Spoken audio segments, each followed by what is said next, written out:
This is the IELTS listening test. You will hear a number of different recordings, and you will have to answer questions on what you hear. There will be time for you to read the instructions and questions, and you will have a chance to check your work. All the recordings will be played once only. The test is in 4 parts. At the end of the test, you will be given 10 minutes to transfer your answers to the answer sheet. Now turn to part 1. First, you have some time to look at questions 1 to 6.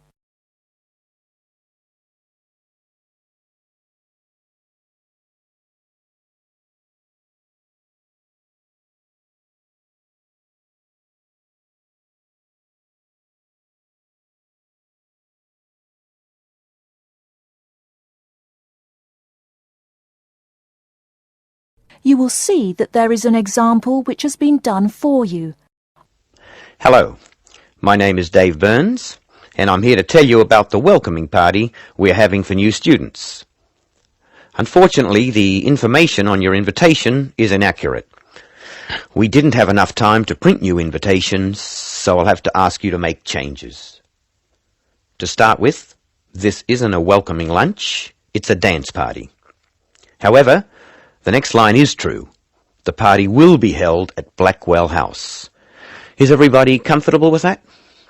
The next line tells you when the party will be. Friday, June 15th at 8 p.m. But I have good news. The party will end at 11 p.m. As a result of this later end to the party, the bus will go later too. So it should read, free transport to the student hostel is available, leaving Blackwell House at 11:30. And of course, other students may attend, and all students must have their student ID card with them. I hope you can come to the welcoming party. It's a really good way to get to know other students and to learn what it's like to live in this city and to study here. Just one final change. Please let us know by Thursday if you can come. Now listen while Dave Burns gives instructions for students who are going to travel by car to the party. Before you hear the rest of the conversation, you have some time to look at questions 7 to 10.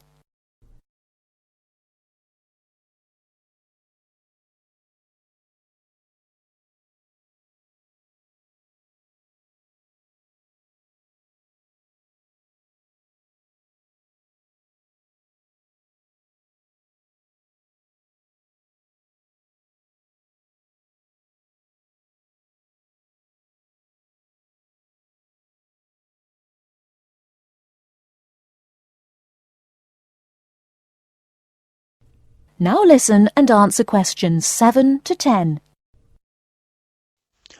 Some of you may prefer to travel by car, but I have to warn you about some changes to the roads.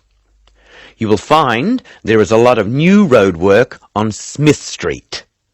The work will not finish for a long time, so we can be sure that Smith Street will be a problem. If you are coming from the city, you will be able to travel easily until you get to Blackwell Street, just near the college. As you know, Blackwell Street is very long. You should avoid the corner of Blackwell Street and Jones Avenue, because they are laying telephone cable. However, you can take a detour and avoid Blackwell Street altogether. The best thing to do is to pass the roundabout and take the first road on your left, which is Brown Crescent. Brown Crescent will lead you into the college grounds, so that's easy. I hope everyone has a great time. Bring your friends, and we'll see you on Friday. Oh, one final reminder.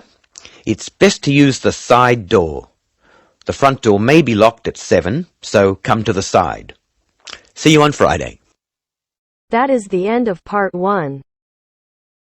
You now have half a minute to check your answers.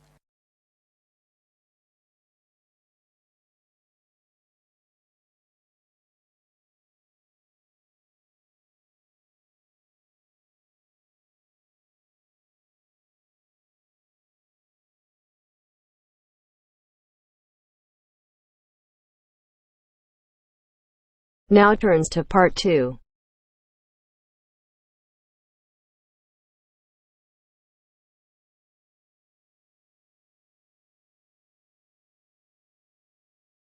You'll hear an introduction about ancient architectures. First, you have some time to look at questions 11 to 20.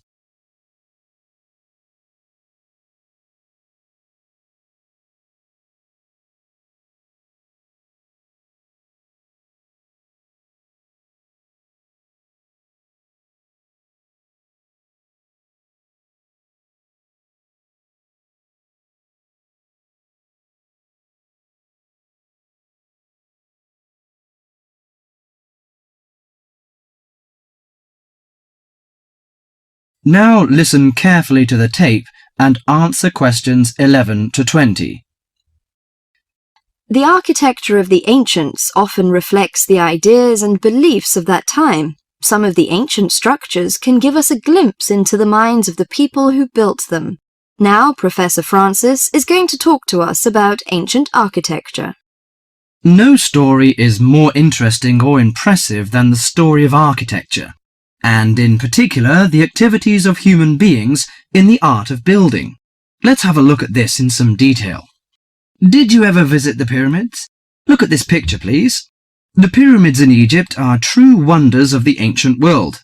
Khufu's pyramid is a stunning 138-metre-high mass of 2.3 million stones, each weighing about 2.5 tons. It was built to geometrical perfection over 4,500 years ago, with simple stone and copper tools. It was so far advanced that some have suggested it was designed by aliens. Actually, there is an astronomical significance to the perfect precision of the pyramids. By using two stars that circle the sky polar point, Egyptian astronomers were able to arrange the pyramids due north.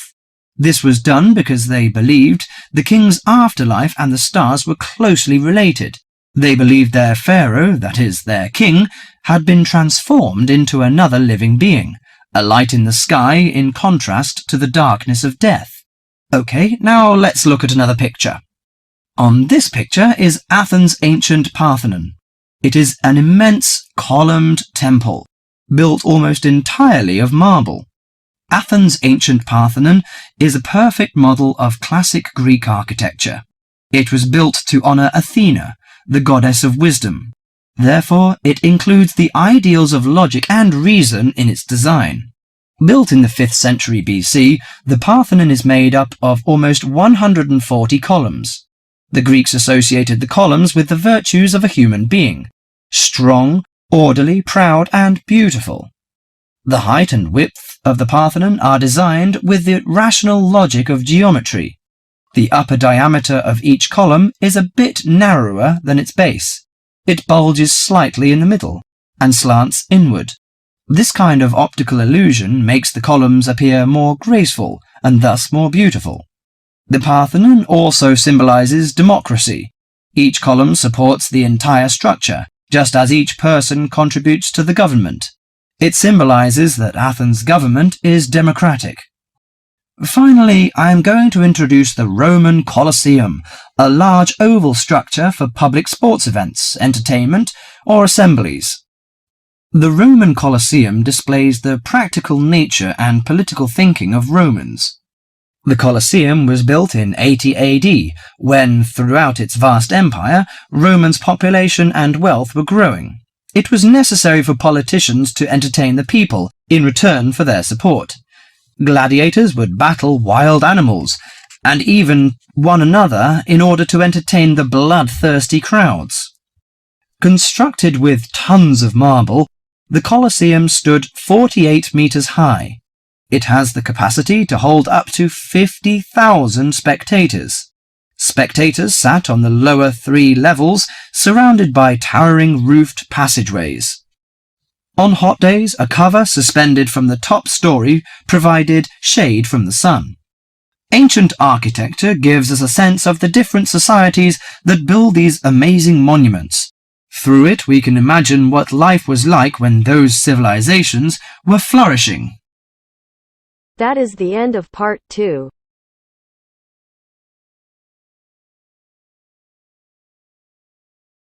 You now have half a minute to check your answers.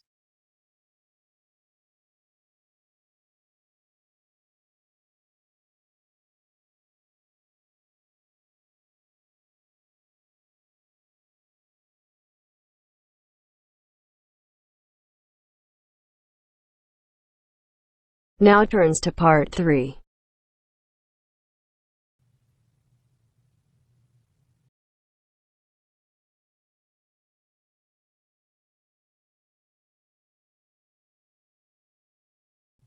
You'll hear a tutor and a student talking about the history of the scientific method.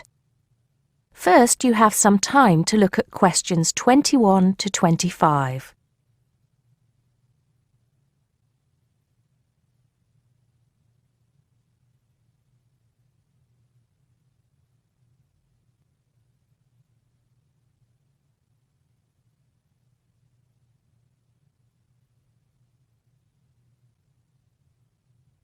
Now listen carefully and answer questions 21 to 25. Hello, Simon. Come in. Take a seat. Now, I wanted to talk to you about your assignment. Yes, the one on the scientific method. That's right. I just wanted to see how you were getting on. Well, I think it's fine. I mean, I haven't done a huge amount of work on it because I've been working on other things. But what I've read so far seems fine. How many of the references that I gave you have you managed to get hold of? Not too many, I'm afraid. It seems that everyone else is working on the same things at the same time. And every time I look, the books are checked out from the library. Right. Well, I think that we can go over the main ground together now.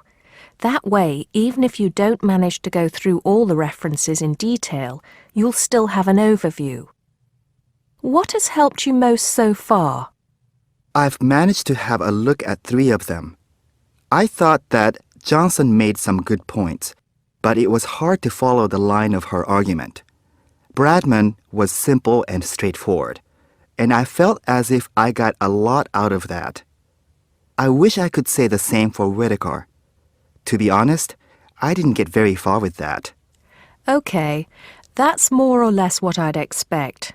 So tell me, what have you learned so far about the role of the Egyptians and the Babylonians? Yes. Well, there's evidence that the basic components of the scientific method, examination, diagnosis, treatment, and prognosis, were being used in the early 1600s BC, especially in the treatment of certain illness. Good. Yes, that's right.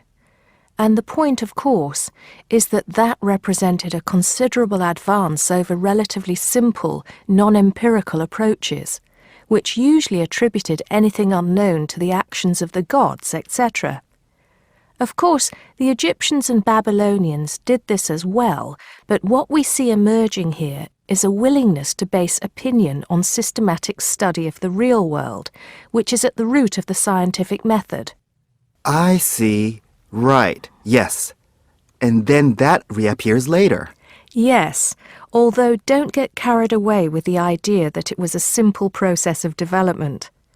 By the time we get to ancient Greece, let's take the period towards the middle of the 5th century BC, the rules governing the scientific method were practiced on a widespread scale, but there were still many people who believed that real truth could only be acquired by pure rational thought. Plato, of course, had a great influence on the development of the scientific method during this period. Through his academy. That's right. But then, as we know, a great deal of understanding of the scientific method disappeared as the old world order collapsed. It wasn't until the Middle Ages, sometime before the 11th century, that several versions of the scientific method emerged from the medieval Muslim world, all of which stressed the importance of experimentation in science. Right. I think I've got the historical timeline. Before you hear the rest of the conversation, You have some time to look at questions 26 to 30.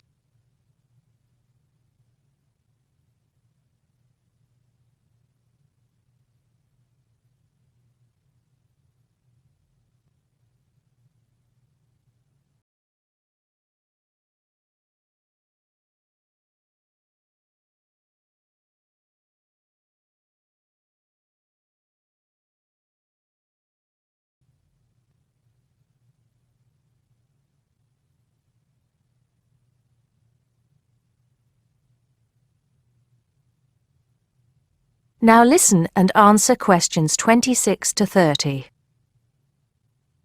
The other thing I'm struggling with slightly is actually pinning down precisely what we mean by the scientific method. I wonder if you could give me some pointers on that. Sure. Well, it's best to think of the scientific method as a series of steps in a process which allows us to find answers to questions about the world around us. So the first step is to identify the problem. What is it that you want to know or explain? And then I think the next step is designing an experiment. But you can't design an experiment unless you know what you want your experiment to tell you. Oh, yes. You need to form a hypothesis to be tested before you design the experiment. So there's a very clear relationship between hypothesis and experiment. Having designed the experiment, then of course you go on to carry out the experiment. The particular procedure you follow, the protocol, will differ from experiment to experiment, but the underlying principle is the same. You analyze the data from the experiment in order to confirm or disprove your hypothesis. Assuming the experiment is accurate. Oh yes. If there's anything unusual about the data, or if the results are at all surprising, then you need to ask yourself whether the experiment could be flawed and whether the data could be unreliable. If the answer is yes, then it may be necessary to modify the experiment and go through the process again. So, once you have reliable, valid results, then the final step is to communicate them. The wider scientific community needs to know about the results, and publication in journals is the accepted way. okay, I think I've got the basics. It's going to get more complicated as we begin to look at some people who have criticized the scientific method. So you need to make sure that you understand things up to this point. Let me know if you have any further problems with it. That is the end of part 3. You now have half a minute to check your answers.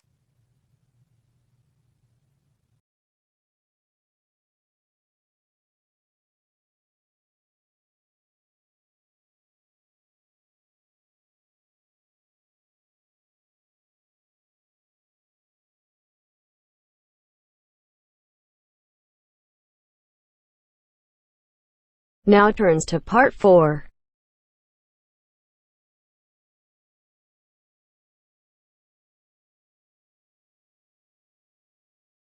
You'll hear a lecture on MSG.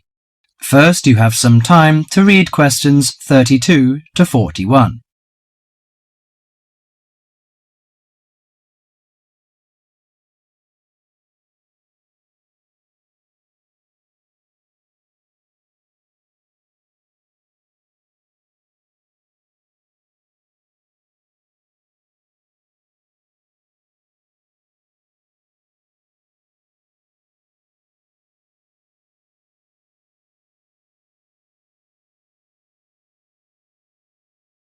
Now listen to the conversation and answer questions 32 to 41.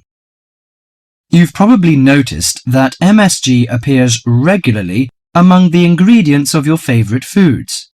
But what is it? How long has it been used? How is it used? MSG, or monosodium glutamate, is a chemical commonly used to add flavor to salty or sour tasting foods. The average person knows almost nothing about it, but today MSG is found in everything from potato chips to soup. Its principal component is an amino acid called glutamic acid or glutamate. It was identified by Professor Kikuné Ikeda in 1908, but Eastern cooks have been using glutamate-rich seaweed as flavouring for more than 1,200 years. Glutamate is found in two forms: bound glutamate, which is linked to other amino acids forming a protein molecule, and free glutamate, that has no link to protein. Only free glutamate is effective in enhancing the flavour of food. Foods often used for their flavouring qualities, such as tomatoes and mushrooms, have high levels of naturally occurring free glutamate. MSG is usually produced through fermentation of corn, sugar beets, or sugar cane. The finished product is a pure white crystal, which dissolves easily and blends well in many foods. Monosodium glutamate enhances the basic flavour of many foods. New studies also show that MSG elicits a unique taste that is known as umami in Japan and often described by Americans as a savoury, broth-like or meaty taste. Umami may be the fifth basic taste, beyond salty, sweet, sour and bitter. As an integral part of cuisines around the world, this savoury taste is common to the bouillons of Europe, the oyster sauce of China, the soy and fish sauces of Southeast Asia, the pizza of Italy, and the chowders and stews of America. MSG helps bring out the best natural flavours in a variety of foods such as meat, poultry, seafood, and vegetables. While MSG harmonises well with salty and sour tastes, it contributes little or nothing to sweet or bitter foods. Results of taste panel studies indicate that a level of 0.1 to 0.8% MSG by weight in food provides optimum enhancement of the food's natural flavour. This is within the range of glutamate that naturally occurs in foods. Approximately 1/2 teaspoon of MSG is an effective amount to enhance the flavour of a pound of meat or 4 to 6 servings of vegetables or soup. MSG is a self-limiting substance. Once the proper amount is used, adding more contributes little to food flavour. Overuse of MSG, as with many other seasonings and spices, may cause some foods to have an undesirable taste. There is simply no substitute for wholesome quality food and good cooking techniques. MSG makes good quality food taste better, but will not improve the flavour of poor quality food. Disturbingly, scientists have known since the 1960s that MSG kills brain cells in young animals. Further research suggested that MSG may also be responsible for ailments ranging from skin rashes to irregular heartbeat and depression. Reports vary on just what percentage of the population is sensitive to MSG. One researcher put the figure as high as 30%. But food industry-sponsored studies have suggested it as low as 1 to 2%. Baby food manufacturers agreed to take MSG out of their products in the 1970s, but it is still widely used in other foods. This is because MSG is an economical way of stimulating great taste. If you're making a chicken stew but can't afford a whole chicken, why not use a little chicken and a lot of MSG? Consumer groups in the USA campaign regularly against its use, but for many of us, MSG will continue to be a part of everyday life. Food, it seems, will always be a matter of personal taste. That is the end of part 4.